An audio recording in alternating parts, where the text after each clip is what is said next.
welcome to an algebra tutorial. We're working our way through understanding linear graphs, linear patterns.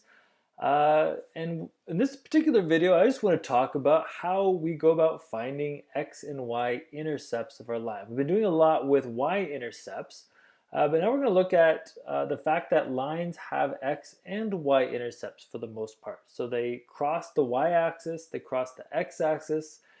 Those are key points we want to find when we're working with linear equations. So here we go. We got an equation in slope-intercept form. Y equals negative 3/4 x minus 15. I'm going to draw a little line down the middle here, and we're going to talk about how to find both the x and the y intercepts. All right, let's start with the y-intercept. Now, you might be saying, isn't the y-intercept just negative 15? And yeah, it is. So we conveniently have it in slope-intercept form. But let's talk about what the y-intercept is. So on a graph, the y-intercept is where the line crosses and hits the y-axis. And particularly, the y-intercept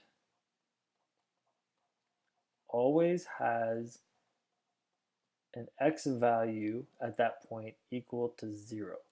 So that's our ticket how to find it. If I want to find the y-intercept, I know the point where it intercepts the y-axis has to have an x value of 0. So I take my equation, substitute 0 in for x, and I solve for what y has to be. So let's take a look at what we have here. So I'm going to find out what is y. It's equal to negative 3/4. I'm going to put 0 in for x because I'm trying to find the y-intercept. So that has to be when x is 0, minus 15. Well, let's solve all this out now. Negative 3/4 times 0, all that just turns into 0, minus 15. And 0 minus 15 is just negative 15. So there we go. We actually just verified that, yeah, the y-intercept is negative 15 because when I put x for 0, I got y value of negative 15. So there we go. When x was 0, my y value was negative 15. And that's my y-intercept.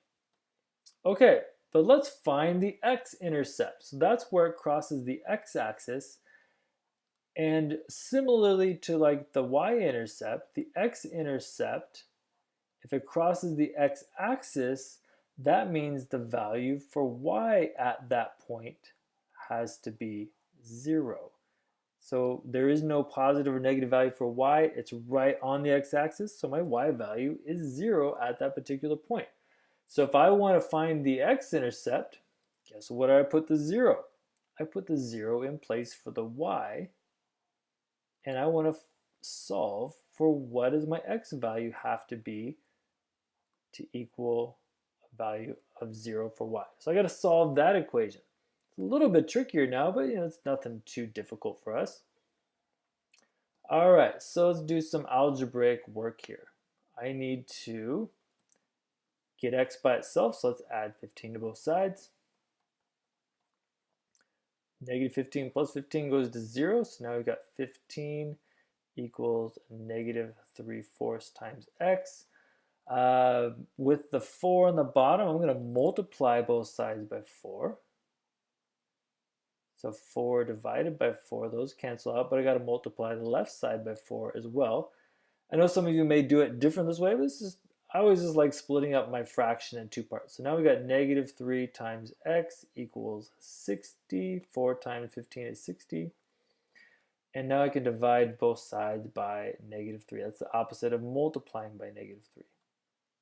Negative 3 divided by negative 3 leaves just x, and x is 60 divided by negative 3, which is just negative 20. So what have we just found? We just found that when x is negative 20, that has a y value of 0, and that's going to be my x-intercept. All right, so now we've just found 2 points, the y-intercept, the x-intercept. If I wanted to graph them, I could just plot those 2 points and draw the line through them. But hopefully that's a helpful way for you to take any linear equation. It doesn't have to be in slope-intercept form like this, but we put zeros in the right spot for either x or y, and then just solve for what's left to find the x and y intercepts.